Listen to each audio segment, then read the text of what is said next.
Make your move. Get started on your resume. This webinar provides information for first-year students on how to write a resume. This is part 1.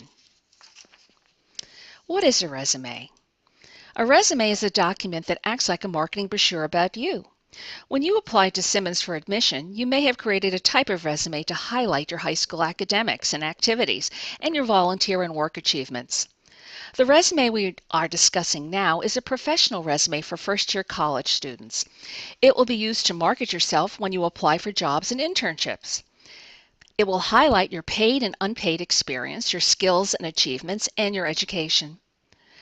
Students may have different kinds and amounts of experience, but a resume cannot always include everything, and in fact, it should not be a summary of everything you have ever done.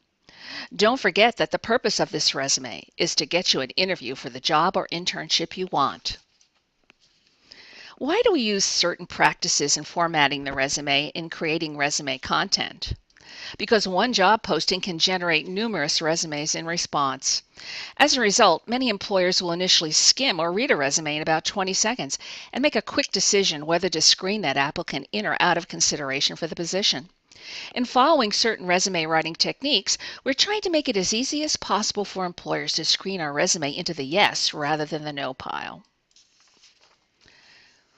The way you structure a resume can direct the reader's attention to specific accomplishments and experiences. Let's look at the resume from two perspectives, format and content. Let's start with resume format. Your resume must be easily read. That's why we use 11 or 12 point size font and a font theme like Times New Roman, Arial, or Calibri in writing a resume. If information is crowded, it's difficult to read, so we balance white space and information. And we use bullets rather than long paragraphs to describe our experience because it's difficult to read large blocks of text. We also list our jobs and internships in reverse chronological order, working from the present backward. You can also use your margins, bold type, capitalization, italics, and indentations for emphasis and to guide the reader's eye. A resume can be 1 to 2 pages in length based on the amount of relevant experience that you have. Most first-year students will probably have a 1-page resume. Now let's talk about content. Content should be honest and accurate with a focus on skills and accomplishments. You should not include personal information, including religious affiliation. Omit personal pronouns such as I, my, me, our, and they. And be sure to use strong action verbs rather than using the term responsible for. For example, say planned rather than responsible for planning. For ideas, check out the list of action verbs posted on the Career Education Center website. The phrase, references available upon request, is no longer placed on a resume. In fact, the names of your references are not put on the resume either. You can create a separate list of references so you will be prepared if you are asked to provide them.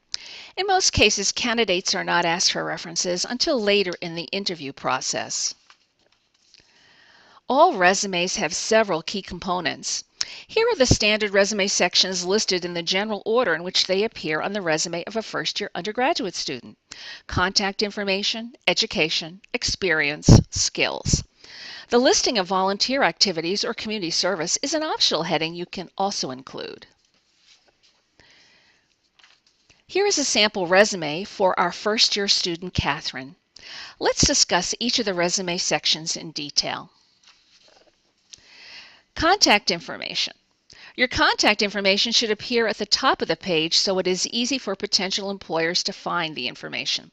Your contact information consists of your name, address, and you may include both your home and campus addresses if you prefer, telephone number, and email address. In this case, our student Catherine has decided to use only her campus address.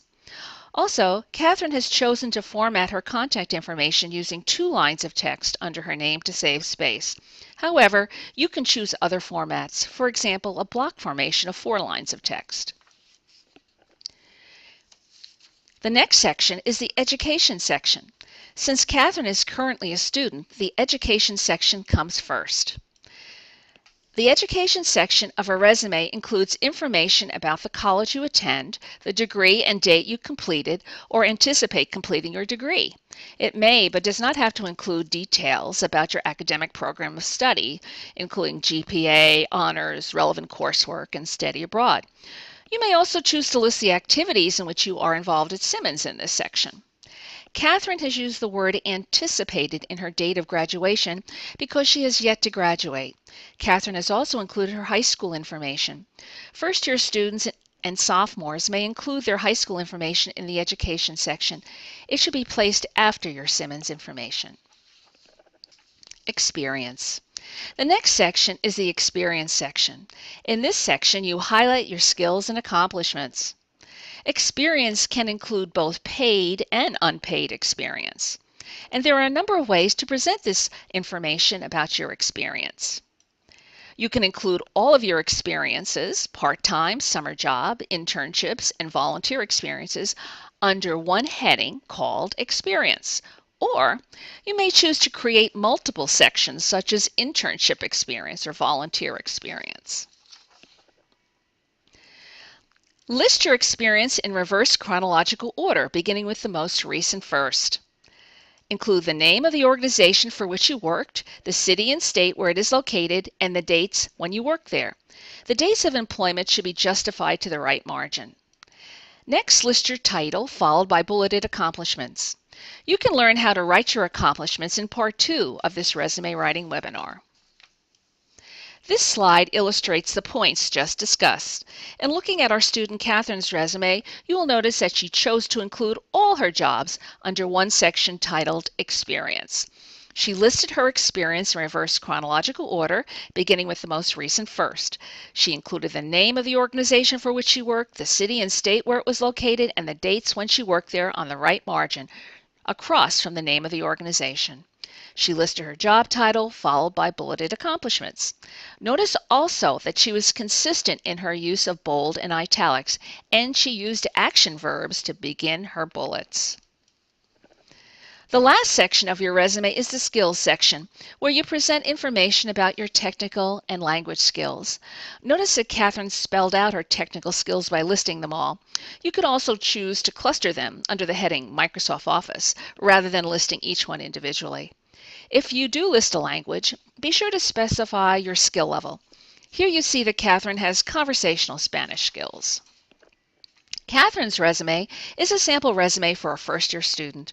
There are more resume samples on the Write a Resume page in the Career Toolkit of the Career Education Center's website. In writing the first draft of your resume, focus on the content and worry about the format later. Be sure to proofread. Spell check corrects misspellings. It does not correct typos that are real words. For example, you write the word form when you meant to write the word from. To be sure that it is error-free, have someone else read your resume too. For information on how to write accomplishment statements for your resume, be sure to watch the webinar Get Started on Your Resume Part 2, How to Write Accomplishment Statements. For additional guidance on writing your resume, contact the Career Education Center to make an appointment or visit us during drop-in hours for a 15-minute resume critique.